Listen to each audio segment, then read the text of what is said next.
Hey, everybody. This is Princess AV. Welcome to the House of the Princess, where we're 50% righteous and 50% ratchet. Today, I am doing my review of the show Legendary. We're doing the episode of Pop Art Ball. Now, before we get into it, I just want you to take 1 second, look down, and press the subscribe button because Sister Girl needs all of the help and all of your support.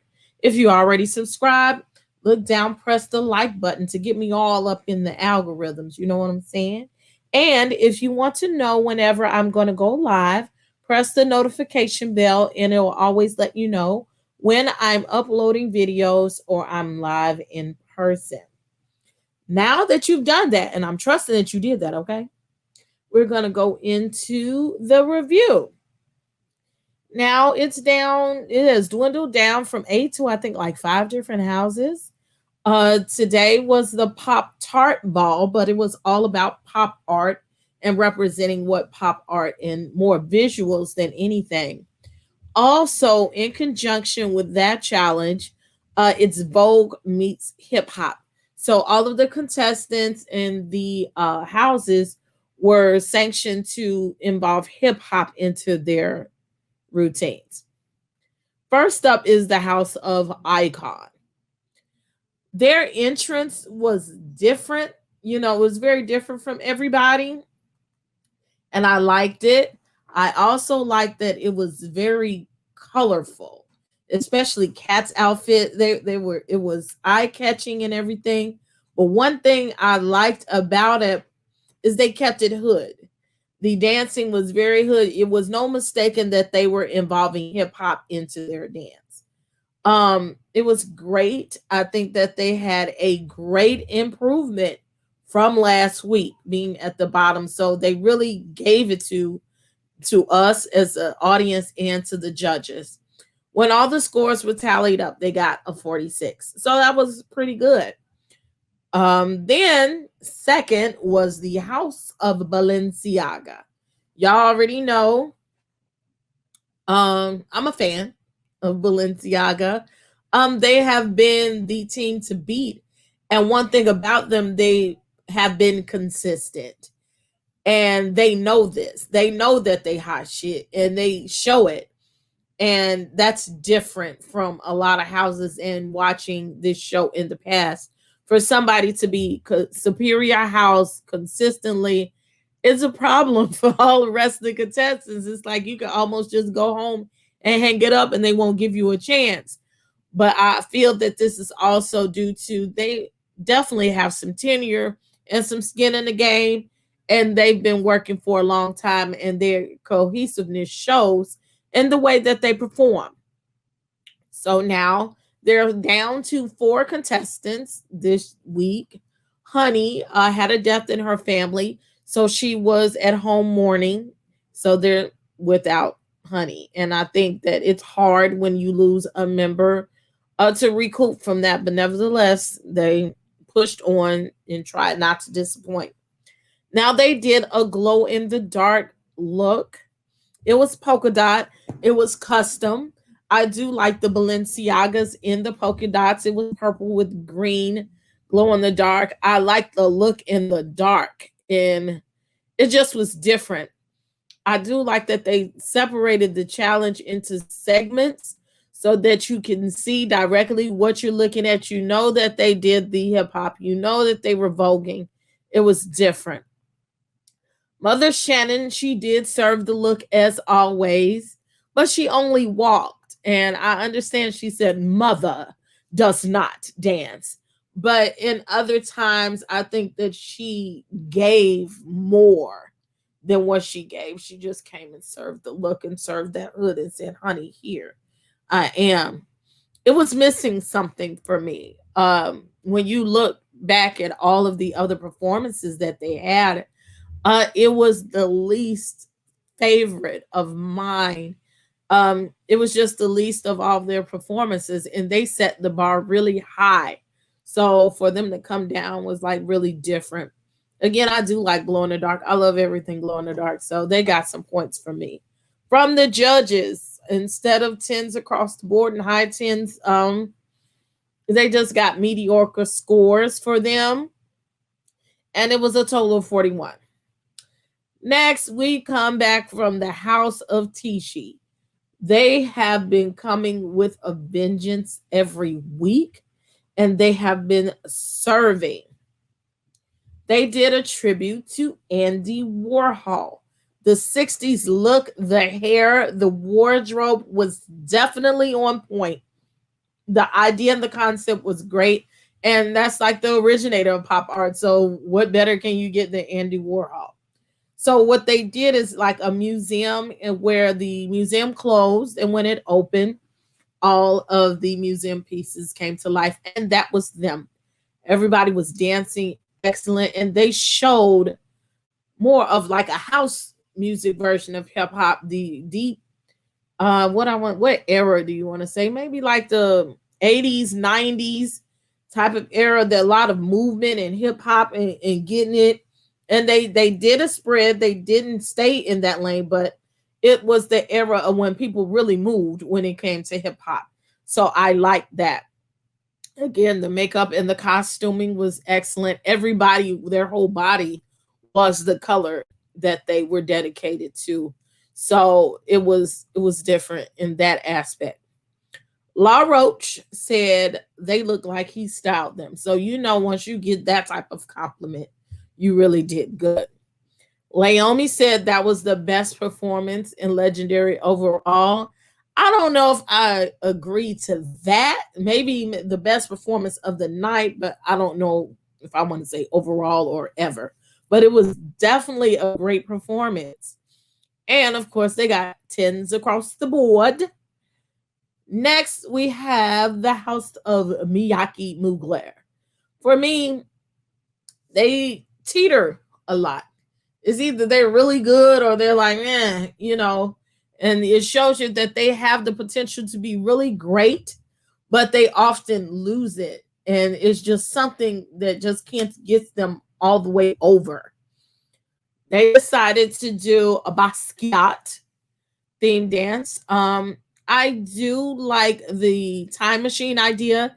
They came out and everybody was in different eras of hip hop from 80s, 90s, and the early 2000s.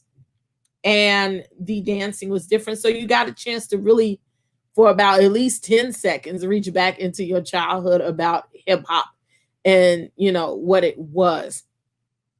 But I will say at the end of the day, I wasn't super wowed. I wasn't over. It wasn't over the top.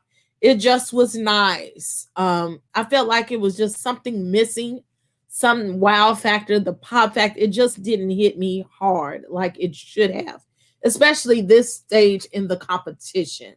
I just was like, yeah. Megan said she didn't see the pop art.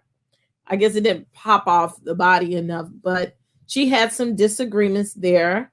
Taraji P. Henson was a guest judge this week. Excuse me for stumbling. She said she saw the hip hop at its best.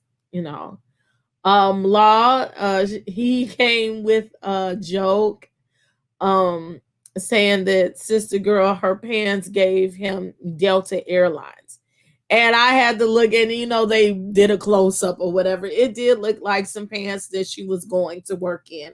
Everything else was nice. It was just a nice job. But again, it just wasn't a wow factor for me. So they tied. They got a 46. I think if they just did a couple of things over the top that they really could have gotten, and they possibly could have gotten 10s across the board. And that includes just a little bit extra in the costuming. Next is the House of Orichi. I like to say it like that. Orichi. Okay. They did a dedication to Peter Max. I'm sorry. I love art, but I should be shameful that I don't know who Peter Max is. I may have seen his art, but just knowing Peter Max off GP, I don't. And I'm so sorry. But I do like the colors and the color scheme. It was all over the place. It reminded me of the whimsical of childlikeness that we have. They did hit it hard in their dancing. I think they made a great choice in choreography this week. They let the young lady, I forget people's names, so I'm sorry. I'm trying to remember them, but it's a lot of people and I didn't write it in my notes. I'm sorry.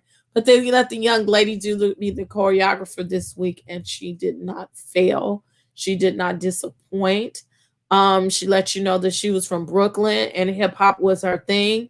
And she did that. She did that. Not only did they come once, but then they did an a cappella version. And she came twice. You could see that they leveled up their game, that they knew that they were coming near the bottom, that they just weren't up here. They've never been like at the top. So they did try to level up. And that's what they did. And they got tens across the board. And I think they deserved it. And they need to do what they can to stay there in that spot. Next, we have the House of Garçons. They did a dedication to Keith Haring and his art. The judges said that the big boy, Mr. Taka, needed to be more on display. Apparently they know something I don't know, that he's a secret weapon. And he said, okay, that's what I'm going to do. And he did a solo. And he did not disappoint the judges at all. I do like that Mother Stasia, she had a big skirt with the print on it. And every dancer was like laid out on the skirt as a piece of the skirt. It reminded me of when you watched The Wiz with Miss One and all the children came out of the wall and they were a piece of the art. That's exactly what it reminded me of, and it took me back to. So I kind of like that concept. I love the voguing. I just felt that it needed more hip hop. The judges felt different. They loved the performance. They gave them big kudos. So they got a few tens, but they got a total score of 48. With all these scorings in the houses performing, this put Balenciaga in the bottom. And I never thought that I would see the House of Balenciaga at the bottom. So I was scared for them, but I also forgot that they had another round. So they did another round, and this challenge was the body challenge. And they meganed it out. Body, yada, yada, yada, yada, yada, yada. I got a lot of body. I'm trying to get a little bit less body so I can do all that. Well, I can still do it big and all, but this was the body challenge. Tens of chops. Now, because the House of Balenciaga is the superior house, they chopped Tonka from performing. And they said, even though he's so big, I don't know, they know something I don't know. They said the person that you least expect to get you is the one that probably will. And that's good. You never underestimate your enemy. So they chopped Tonka from performing, and Mother Stasia had to do it in place. And she said, I have not walked body in 15 years. But House of Common Garçon, Mother, her body is everything. It's better than mine. She looks great. So the House of Tishi, Dro Tishi, he said, he got chopped last week. He wanted to redeem himself. Cat Icon, oh, she's so gorgeous. She said she's never walked body. So this was her first time walking body. Remy from the House of Orichi, he said he always wanted to walk body, but never had the opportunity. And I think that was great for him. These people have good bodies. And from the House of Mugler, Diego wanted to walk and redeem himself because he got chopped last week on first round. So when we did the rounds, Icon got tens across the board. Yes, the girl was serving, and she had a little juicy booty. House of Balenciaga, Mother walked, and she got the tens. House of Tishi, tens across the board. House of Mugler, tens across the board. House of Orichi, they gave him a chop. And they were so mean. They told you he had on some wings. He said, fly his ass out of here. Deshaun didn't have to be so shady and so mean. But House of Garçon, Mother Stasia, not only does she serve body, but she had to one up and give you some extra. So she comes with this floor length coat covered in the Keith Haring motif art, sits it down, turns around and sits the jacket down in the middle of the floor. It's still on a hanger standing up. Comes out in a cutout swimsuit. When you say serving body, yes, she did. And she had everybody floored when she did that. Of course, she got tens across the board. So from that, she went and put her jacket right back on and walked to the side. It was round two. Mugler versus Como des Garçons.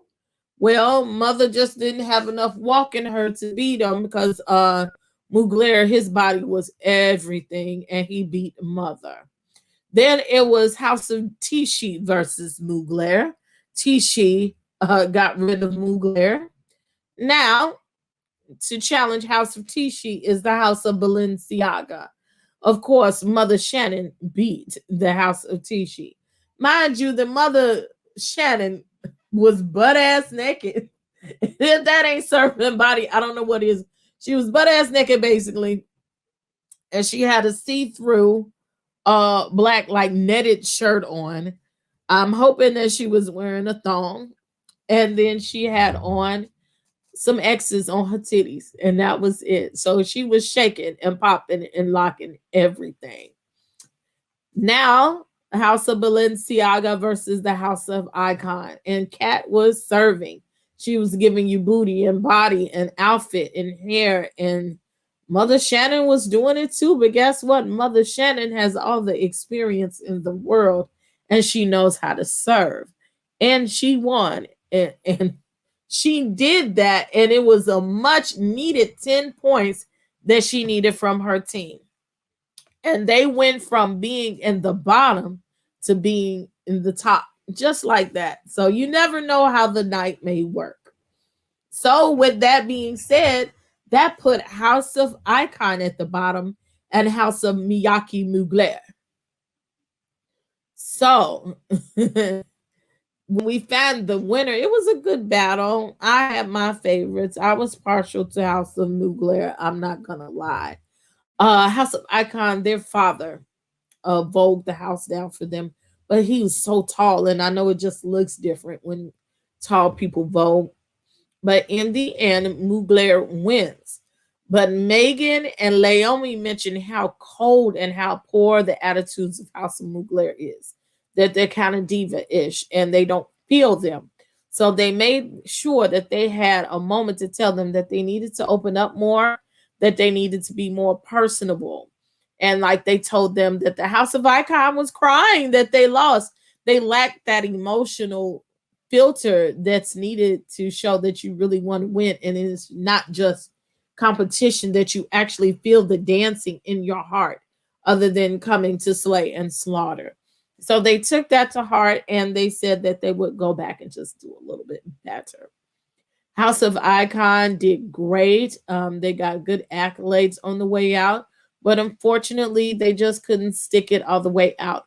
I do think they're a fairly new house, so they have a long way to go, and they can come back and do a lot of things, and they could go a lot of places. I am a fan of House of Icon. There are some beautiful people. They're very talented. So I look forward to seeing where they're going to go and how they're going to do it. So congratulations, House of Icon, but also congratulations to House of Mugler for winning and to staying in one more week. With that being said, this is me, Princess AV. This was my review of the legendary episode. I think this is episode 5, the Pop Tart Ball. Before I go, just make sure that you look down and you press that subscribe button for me, okay? And that you hit the like button because I need it in the algorithms. And if you really love me, you'll press the notification button and let me know that you'll come back. This has been House of the Princess. It's time for me to turn out my lights. You have a good one right after these messages.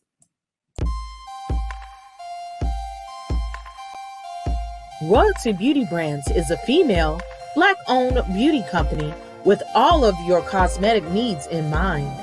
Right now, we offer hair extensions, eyelash extensions, and our flagship product, Yumbella Lip Glam. Coming soon to add to our product line will be promo merchandise, lip oil, lip scrub, beard oil, body butter, body soap, and makeup, to name a few. Every product is vegan friendly and carefully made with the consumer in mind. Check out our Royalty Beauty Brand social media and go to our website to sign up for our exclusive mailing list for discount codes and to place an order. Don't forget to leave us some feedback. Royalty Beauty Brands. We see the beauty in you.